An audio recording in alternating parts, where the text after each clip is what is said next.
Là où vous mettez votre attention, c'est là que vous placez votre énergie. Bonjour à tous, bienvenue dans cette vidéo, j'espère que vous avez une bonne énergie. Aujourd'hui je suis avec Joe Dispenza et ensemble on va se poser la question de pourquoi est-ce que c'est si difficile de changer les bonnes vieilles habitudes.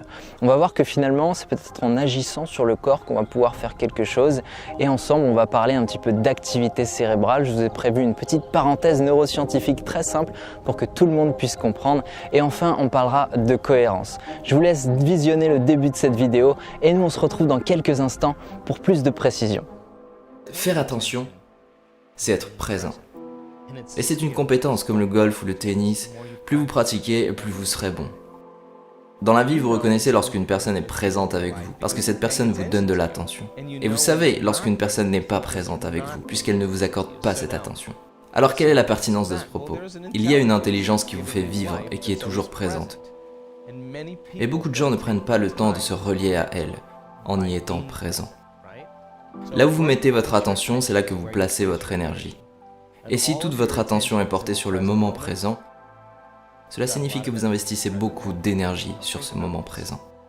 Lorsque je parle d'être présent, je parle de faire glisser votre attention vers l'inépuisable moment présent.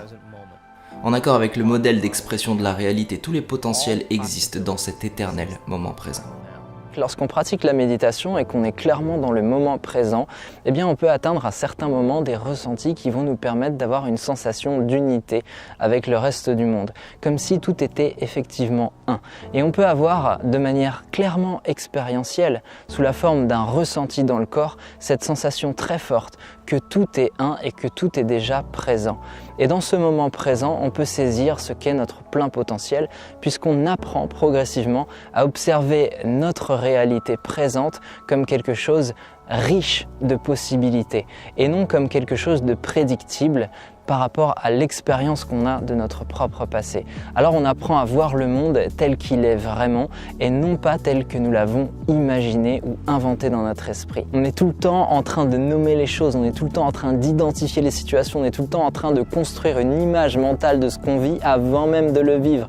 Et donc on n'est pas vraiment dans le présent en faisant ça. Et l'idée c'est d'abandonner tous ces concepts mentaux pour revenir à ce qui est. Et en fait quand on observe réellement ce qui est, on se rend compte que beaucoup de choses autour de nous sont présentes alors qu'on ne les avait même pas vues.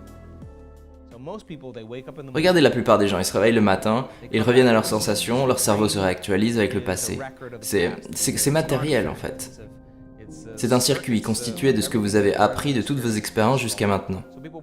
Lorsque les gens se lèvent le matin, ils pensent à leurs problèmes, que ces problèmes sont liés à certaines personnes, certaines choses, certains moments, certains lieux. Dès l'instant où ils commencent à se projeter ainsi, ils activent les circuits du passé qui contiennent tous ces souvenirs. Tous ces souvenirs sont connectés à des émotions, parce que les émotions sont les produits finis des expériences passées. Alors ces problèmes sont imprégnés d'un sentiment de dégoût, de frustration, de colère, de jugement, de haine. Et comme l'état de vos pensées et de vos ressentis produisent l'état dans lequel vous êtes, que les pensées sont le langage du cerveau et que les ressentis sont le langage du corps, l'entièreté de l'état de conscience de ces personnes est un passé familier. Et lorsque vous êtes dans un passé familier, vous créez un futur prédictible. Alors que se passe-t-il ensuite ? Ils reviennent à leur sens, ils s'assoient, consultent leur téléphone, ils vont sur WhatsApp, ils vont sur Twitter, sur Facebook, ils prennent une photo de leurs pieds, la postent sur Facebook, ils tweetent quelque chose, ils vont lire un mail, puis un autre, ils écoutent les infos. Et maintenant leur cerveau est relié à tout ce qu'ils connaissent déjà de leur existence. Ils se lèvent et reproduisent une série d'habitudes. Ils vont aux toilettes, puis dans la cuisine, ils prennent une tasse de café ou une tasse de thé, ils vont dans la douche, se lavent de la même manière, mettent les mêmes vêtements, ils se promènent dans la cuisine, mangent leurs céréales avec la même cuillère, en regardant dans la même direction, ils conduisent jusqu'au travail en empruntant le même chemin, ils font les mêmes choses et voient les mêmes personnes. Ce qui active les mêmes boutons émotionnels, et ils font ça chaque jour. Alors il est normal que le corps soit programmé vers un futur prédictible. Basé sur ce qu'ils ont fait dans le passé, ils ont remplacé leur libre arbitre par un programme. Alors si vous ne vous levez pas le matin en étant défini par une vision pour votre futur, alors toute votre vie sera prévisible et vous resterez derrière vos vieux souvenirs passés. Comme je l'ai dit, plus l'émotion liée au problème que vous avez avec une personne est forte, plus vous allez porter votre attention dessus. Et là où vous mettez votre attention, c'est là où vous mettez votre énergie. Toute votre énergie et votre attention est en train de partir en direction de ces différentes personnes, de ces différents problèmes et de ces différents lieux. Et maintenant, tous ces gens et tous ces problèmes ont leurs chemins neuronaux dans votre cerveau. ce qui stimule la chimie du stress. Et à chaque fois que vous basculez votre attention d'une personne à un problème, vous activez les mêmes circuits. Et si on mesure un cerveau qui fonctionne comme ça donne quelque chose de très incohérent. Et lorsque le cerveau est incohérent, vous êtes incohérent. Alors pour bien comprendre l'idée de l'incohérence, ce que je vous propose, c'est de nous attarder un petit peu sur ce que c'est que la cohérence. Et lorsqu'on parle de cohérence, on ne parle pas nécessairement du cerveau au commencement, on parle davantage du cœur. Et souvent, on évoque l'idée de la cohérence cardiaque. Quand on parle de cohérence cardiaque, on parle d'une courbe qui met en évidence 3 fonctions biologiques du corps. La première, c'est évidemment la fréquence cardiaque. La deuxième, c'est la fréquence respiratoire. Et on va voir que le souffle a toute son importance. Et la troisième, c'est la pression artérielle. Pour faire simple, une courbe cohérente est une courbe sinueuse et harmonieuse. Et une courbe incohérente est une courbe qui est plutôt chaotique et irrégulière.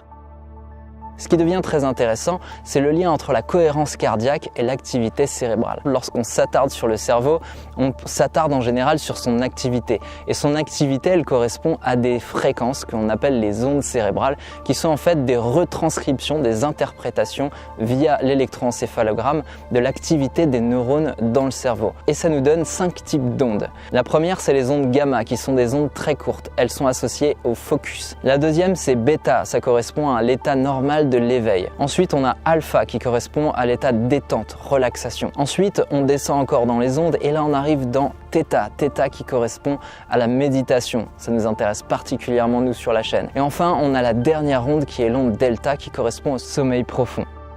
Gamma focus, bêta éveil, alpha détente, theta méditation, delta sommeil profond. Maintenant, si on revient sur l'idée de la cohérence et particulièrement de l'incohérence, une personne qui va avoir des idées noires, des émotions douloureuses, des ruminations, va très souvent avoir une incohérence entre sa respiration, le rythme de ses pulsations cardiaques et sa pression artérielle, ce qui a pour effet de maintenir l'activité cérébrale dans des fréquences plutôt hautes et donc elle ne va pas pouvoir retrouver les fréquences basses et les fréquences très basses facilement, ce qui empêche une bonne régénération.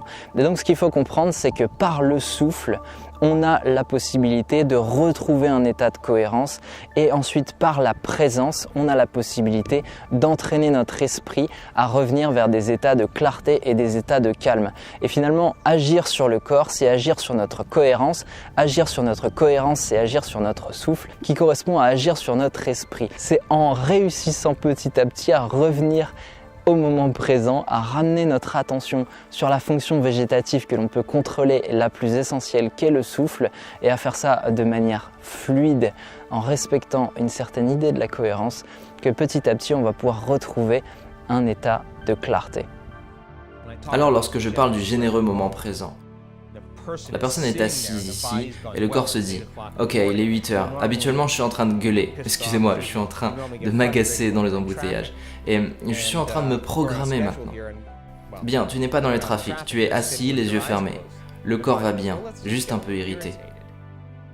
Et vous faites en sorte que la personne qui vit ça soit réellement attentive à ce qu'elle vit. Ce sentiment d'irritation est une pulsion du corps liée à cette émotion addictive. Alors il faut ramener le corps vers le moment présent pour retrouver de nouvelles possibilités. À chaque fois que vous faites ça, vous reconditionnez votre corps vers un nouvel état d'esprit et vous supprimez l'ancien. Vous êtes aux commandes et maintenant votre volonté sera meilleure que la programmation. Alors le corps se dira, bien, il est 11 heures. Normalement, tu consultes tes mails, juge toutes les personnes qui t'envoient un email. Et maintenant, vous êtes assis, le corps observe le juge. Et soudainement, vous avez une image de votre ex, ou de votre collègue, ou autre. Puis vous réalisez que vos émotions sont liées à eux. Vous ramenez le corps au moment présent et baissez le volume de cette émotion. Et lorsque vous faites ça, vous enlevez votre attention de ces personnes ou de ces choses. Maintenant, vous cassez le lien énergétique avec ces personnes et ces choses de votre vie. Alors peu à peu, vous vous réappropriez votre énergie. Et c'est cette énergie qui est capable de soigner. Cette énergie peut vous permettre de concevoir une nouvelle destinée. Mais lorsque cette énergie vous revient, elle est chaotique. Alors vous devez vivre une perturbation interne et continuer de travailler avec le corps. Et il vient un moment, le corps est un animal, vous savez, c'est comme entraîner un animal. Tôt ou tard, il va se rendre à l'esprit. Et lorsque cela arrive, il y a une libération d'énergie. Et la personne qui vit ça ne veut plus penser à son futur prévisible, et le passé familier ne se réveille plus. Ils ne veulent pas aller dans la salle de bain ou manger quoi que ce soit, ils sont si bien dans le moment présent. Ils se sont libérés eux-mêmes de leurs chaînes et de leurs pensées limitantes. Et l'effet secondaire de ça s'appelle la joie. La joie est l'absence de ces habitudes et de ces émotions conditionnées.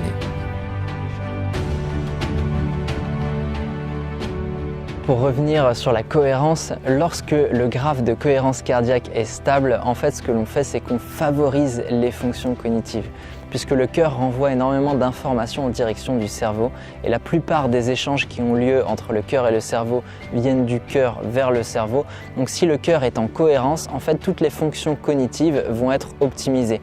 C'est pour ça que l'on parle d'état de présence dans l'immobilité qui parfois entraîne le cerveau jusqu'à des fréquences d'ondes gamma de super focus. On a observé chez des moines qui étaient très concentrés dans un état de awareness ou de mindfulness qu'ils avaient une aptitude à avoir une pleine ouverture, comme une sorte de ultra concentration sur toutes les choses qui sont autour d'eux. Tous les hémisphères du cerveau semblent être en parfaite cohérence. Une harmonie cérébrale très impressionnante est observable à ce moment-là et c'est ce qu'on appelle l'état de présence. Donc l'idée c'est de comprendre que quelqu'un de cohérent arrive à rentrer dans un état de présence et qu'en rentrant dans un état de présence, on arrive à débloquer un plein potentiel parce qu'on arrive à débloquer une nouvelle vision du présent, une vision qui n'est pas limitée à nos concepts, à notre façon d'interpréter le monde, mais plutôt à notre façon d'être présent au monde. J'espère que dans cette vidéo vous avez compris des choses. J'ai essayé d'aller un petit peu plus en détail que d'habitude. Je pense qu'il y a beaucoup de vidéos qui abordent le sujet mais c'est pas forcément toujours clair. Moi j'ai essayé de partager avec vous quelque chose d'un peu plus juste. J'espère que j'ai réussi à le faire. N'hésitez pas à laisser un like, à laisser un commentaire si vous pensez qu'il est bon de revenir sur certains aspects. Et enfin, si vous voulez continuer à en apprendre sur le cerveau, la méditation, la psyché humaine et mieux comprendre vos mécanismes intérieurs, abonnez-vous au mail. Je vous envoie 1 à 3 mails par semaine et vous allez recevoir des conseils qui sont cohérents avec ce que je partage avec vous sur la chaîne. Merci d'avoir regardé cette vidéo en entier. Comme d'habitude, tu fais partie des 30% de personnes qui regardent les vidéos en entier et ça, c'est plutôt cool.